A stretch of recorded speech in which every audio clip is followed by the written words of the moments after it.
Madam Speaker, I rise today to honor the life and service of Sergeant Wytasha Carter, a 16-year veteran of the Birmingham Police Department who lost his life tragically in the line of duty on January 13, 2019. Wit, as his family and friends fondly called him, was a natural-born leader with whom others enjoyed working. Sergeant Carter was a Birmingham native who graduated from Phillips High School before attending Liberty University. Sergeant Carter was drawn to service from a young age.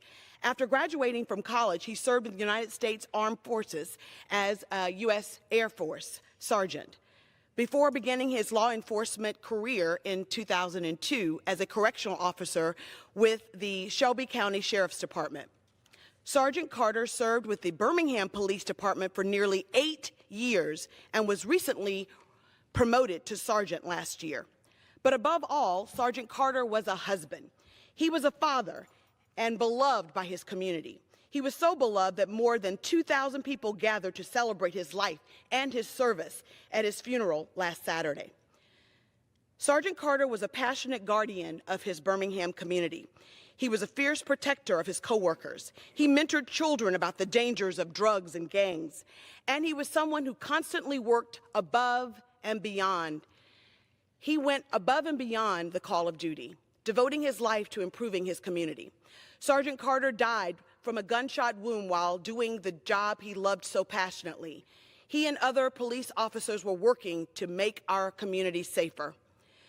Sergeant Carter led by example. He led by an example of excellence, of giving back to his community. The city of Birmingham is better because of his contributions.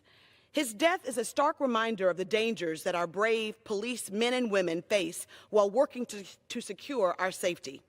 They courageously put their mind day after day to protect and to serve our neighborhoods while we sleep.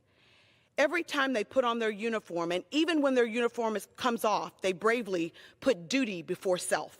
I ask my colleagues to join me in praying that God provides comfort to Sergeant Carter's family and friends, especially his wife of 21 years, Tiffany, and his daughter and young son.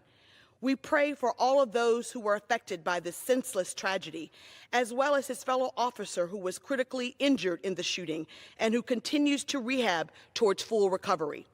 We must use this tragedy as a reminder that Congress must act to prevent this sort of senseless gun violence that Sergeant Carter spoke out against.